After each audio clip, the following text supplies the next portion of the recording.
Nuestro planeta está lleno de países tan distintos como fascinantes, cada uno con una cultura que lo convierte en un mundo propio. Pero pocos como Filipinas, un lugar donde la belleza y la crudeza conviven sin pedir permiso. En estas islas, la falta de oportunidades ha llevado a muchas familias a vivir en espacios inesperados. Zonas que originalmente estaban destinadas al descanso y al silencio, hoy se han convertido en comunidades llenas de vida. Pasillos transformados en calles, estructuras antiguas usadas como habitaciones y familias que levantan su día a día en medio de lo que antes parecía imposible imaginar como hogar. Y bajo los pies de Manila, esa ciudad que rebosa de gente como si estuviera a punto de desbordarse, hay quienes viven bajo tierra, dentro de alcantarillas, ocultos al mundo. No se esconden por elección, se esconden porque arriba ya no queda espacio. En zonas donde el dinero escasea, cada visitante extranjero se convierte en una promesa. No siempre es romance ni ilusión. A veces es la única ficha que queda para intentar escapar de una vida que no perdona. Aquí, el amor y la supervivencia caminan tan cerca que a veces se confunden. Y cuando el hambre aprieta, aparece una práctica que pocos se atreven a mirar de frente: el pac-pac. Restos de comida recogidos entre montañas de basura, limpiados, recocinados y servidos de nuevo. Un plato que nace de la necesidad más extrema y que aún así alimenta a miles. Pero Filipinas no es solo dolor, también es asombro, misterio y ciencia viva.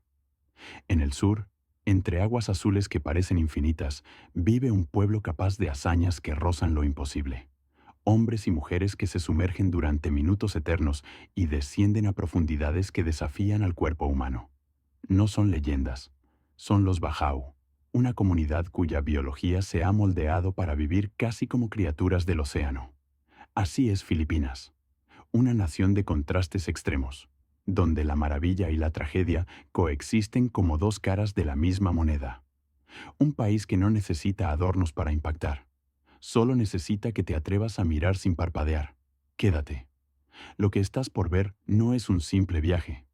Es una verdad que pocos conocen y que nunca se te olvidará. En Manila viven más de 13 millones de personas, y ese enorme tamaño convierte a la capital en un lugar donde el espacio se ha vuelto un privilegio. En barrios como Tondo, uno de los sectores más humildes y con mayor densidad del país, la vida se comprime en apenas unos metros cuadrados por familia.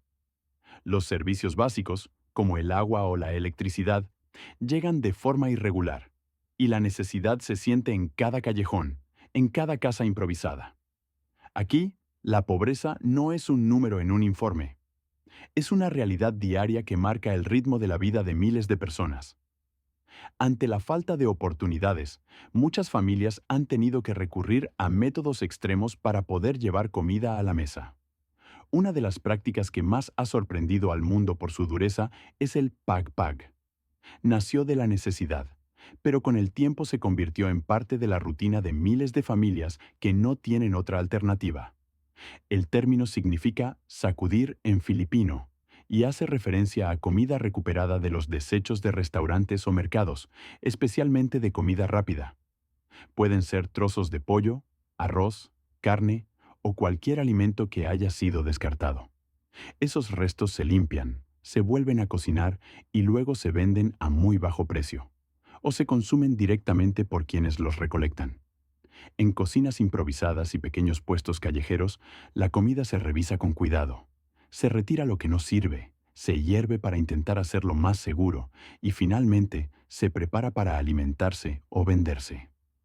Aunque el proceso disminuye algunos riesgos, sigue siendo una solución extrema.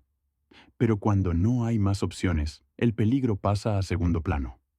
El pac-pac no es una costumbre ni una rareza cultural. Es un recordatorio de hasta dónde puede llegar la creatividad humana cuando la escasez se vuelve parte del día a día.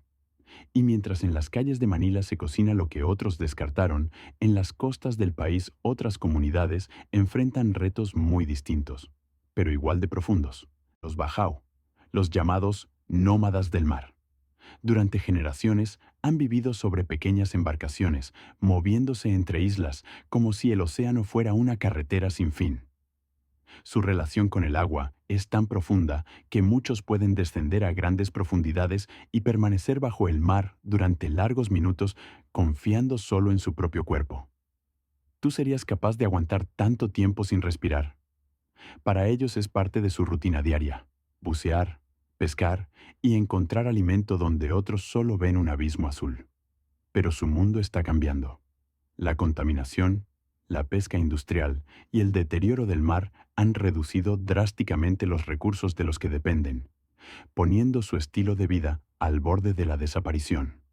Mientras ellos luchan contra un océano que ya no les ofrece lo de antes, en tierra firme otros enfrentan realidades igual de duras, sobreviviendo incluso entre espacios destinados al descanso eterno. En el centro de Manila está el Cementerio del Norte, un lugar que con los años dejó de ser solo un espacio para los fallecidos y pasó a convertirse en refugio para miles de familias sin hogar. Entre mausoleos y tumbas antiguas, muchos han levantado pequeñas viviendas improvisadas y han formado una comunidad inesperada. Allí, la vida sigue su curso. Niños corren por los pasillos como si fueran calles. Algunos vecinos venden comida o arreglan objetos sobre las lápidas, y otros adaptan los mausoleos como pequeños negocios. Es un entorno ruidoso y lleno de movimiento, muy lejos de la solemnidad que uno imaginaría. Las condiciones son precarias, no cuentan con servicios básicos y el riesgo de enfermedades es constante, pero muchos prefieren quedarse porque no tienen otra opción. Los materiales que usan para construir provienen de restos y desechos, una muestra de la creatividad con la que intentan sobrevivir. Mientras miles de familias en Filipinas luchan por encontrar un lugar donde vivir con dignidad, algunas han terminado convirtiendo los cementerios en su único refugio posible. Entre mausoleos y lápidas levantan paredes de cartón, plásticos y madera recuperada, intentando construir algo parecido a un hogar. Pero la fragilidad de su vida cotidiana no solo proviene de la pobreza extrema, sino también del territorio en el que habitan. Filipinas se encuentra en el temido Cinturón de Fuego del Pacífico, una región donde la Tierra rara vez se queda quieta. Cada año se registran miles de sismos. La mayoría pasa desapercibida, pero cuando ocurre uno fuerte, la destrucción puede ser inmediata. Los terremotos que superan la magnitud 6 no solo derriban edificios, rompen caminos, colapsan servicios básicos y golpean con más fuerza justamente a quienes ya están al borde de la supervivencia. Y eso es solo el comienzo. De junio a diciembre, el país entra en su temporada más temida, la de los tifones.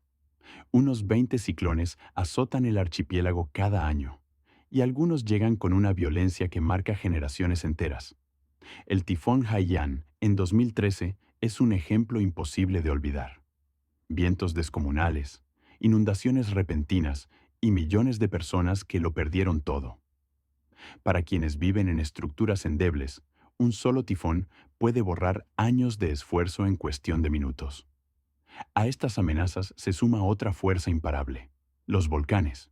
El Mayón, el Taal y el Pinatubo son montañas que parecen dormidas, pero que respiran fuego bajo la superficie. La erupción del Pinatubo en 1991 cubrió provincias enteras con ceniza y obligó a cientos de miles a evacuar. La lava, las nubes tóxicas y los lahares no solo destruyen al instante, también dejan detrás un ambiente contaminado, aire irrespirable y tierras inutilizadas. Todo este conjunto de riesgos recae con brutalidad sobre las comunidades más vulnerables. Las familias que viven entre tumbas o en zonas de riesgo casi no tienen recursos para prepararse ni para recuperarse después de cada desastre. Lo poco que logran construir se pierde una y otra vez, atrapándolos en un ciclo de pobreza que parece interminable.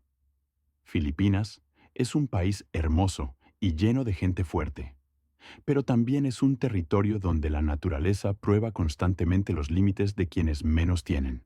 Y aún así, entre ruinas, cenizas y tormentas, estas familias continúan luchando por un mañana un poco más seguro.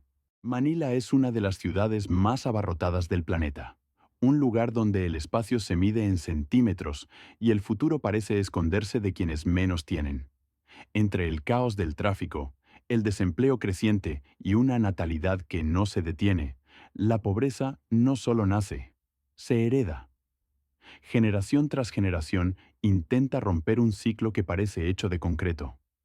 Y aún así, en medio de avenidas saturadas, de barrios donde las casas casi se tocan, y de la incertidumbre diaria, hay algo que nunca se apaga. La alegría del pueblo filipino. Una alegría que no depende del dinero, ni del lugar donde se viva, ni de la suerte que toque. Es una resistencia emocional. Una sonrisa honesta en plena tormenta. Una mano extendida hacia el desconocido. Un plato compartido, aunque apenas alcance. Es un tipo de esperanza que parece brotar incluso del suelo más duro. Pero la realidad también tiene aristas más crudas. La falta de oportunidades obliga a millones a buscar salidas donde sea posible. Y para muchas mujeres, esa salida se presenta disfrazada de romance. O de un futuro posible.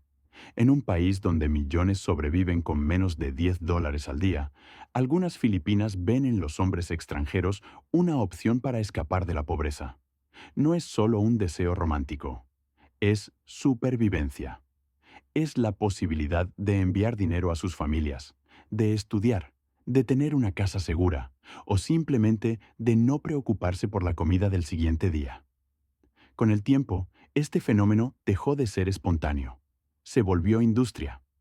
Hay agencias, páginas web y hasta tours completos dedicados a conectar a mujeres locales con extranjeros en busca de pareja. Se vende la idea de un amor tropical, sencillo y perfecto. Pero la realidad detrás es mucho más delicada. Hay historias sinceras, sí, pero también hay intereses, malentendidos, desigualdades y relaciones construidas desde la necesidad más que desde el sentimiento.